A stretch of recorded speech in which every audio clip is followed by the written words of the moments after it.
بسم اللہ الرحمن الرحیم اللہم صلی علی محمد و آل محمد۔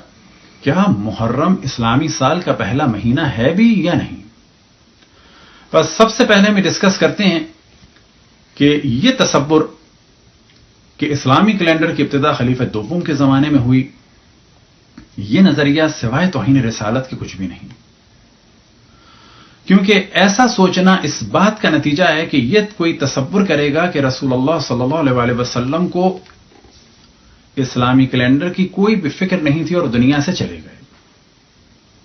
جبکہ اس زمانے میں جاپان کا کیلنڈر، چائنا کا کیلنڈر،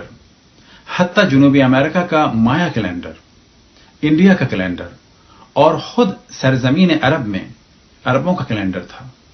یہودیوں کا کیلنڈر تھا جو لونی سولر تھا، عیسائیوں کا کیلنڈر تھا کہ جو سولر تھا۔ لہذا رسول اللہ صلی اللہ علیہ وسلم کے بارے میں یہ گمان کرنا کہ ان کو اس جانب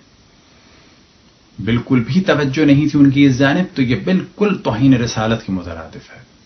انہیں قطعاً توجہ تھی اور بے حکم خداوند تبارک و تعالی انہوں نے اسلامی کیلنڈر کی بنیاد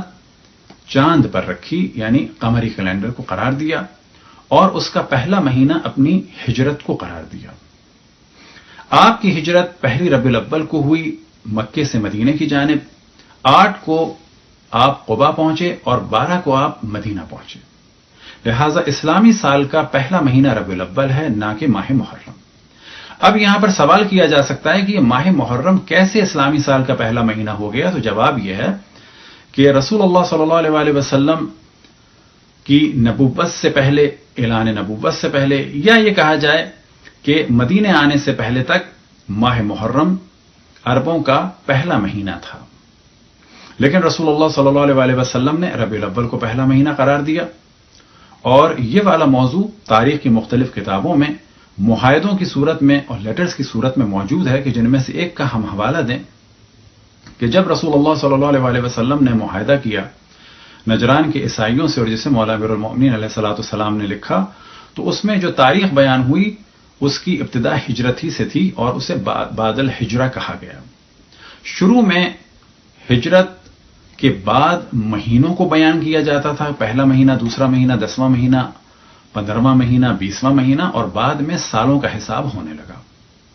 خلیفہ دوم نے اپنے دور میں نئے اسلامی کیلنڈر کا آغاز نہیں کیا، بلکہ رسول اللہ صلی اللہ علیہ وسلم نے جس مہینے کو پہلا مہینہ قرار دیا تھا، اس پہلے مہینے کو ہٹا کر زمانے جاہلیت میں جو پہلا عربوں کا مہینہ تھا محرم، اسے قرار دیا۔ یہ موضوع اگر ہم ڈسکس کریں تو ممکن ہے کہ فتنے کا سبب ہو، لیکن اس موضوع کو آپ جا کے سرچ کر سکتے ہیں اور سلفی اور وہابی اور دیوبندی حضرات سے سوال کر سکتے ہیں، اور ایک ان کے عالم نے تو کھل کے اس چیز کا اقرار کیا کہ جن کا نام ہے شیخ محمد بن صالح عثیمین، اور انہوں نے اس بات کو بڑی صراحت سے کہا، بل اعلموا ان السلف لم يتخذوا المحرم اول العام الجدید الا فی خلافت عمر بن خطاب، کہ جان لو کہ سلف جو تھے، جو گزرے ہوئے لوگ ہیں، وہ محرم کو پہلا مہینہ نہیں سمجھتے تھے اور محرم سے نئے سال کی ابتدا کو نہیں مانتے تھے، بلکہ یہ سلسلہ ہوا خلافت عمر بن خطاب کے دور میں۔ إنها الناس أحد فرد عليه ولا تبتأ أحدا بذلك، هذا هو الصواب في هذا المسألة. لو قال الإنسان مثلا نهنئك بهذا العام الجديد ويهنئك الله بخير وجعله عام خير وبركة،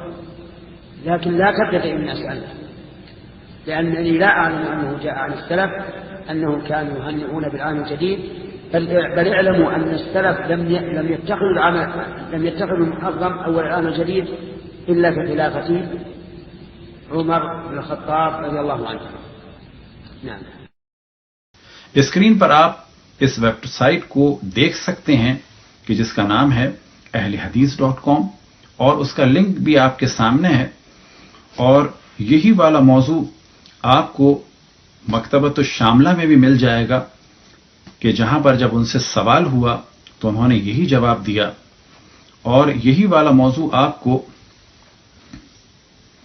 اسلام کیو اے میں بھی مل جائے گا، اور یہ ساری وہ ویب سائٹ ہیں کہ جو سعودی عرب کی وہابی اور سلفی ویب سائٹ ہیں،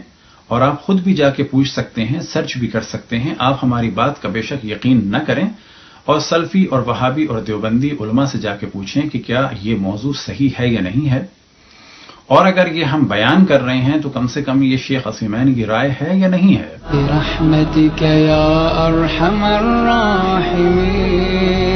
وصلی اللہ علی محمد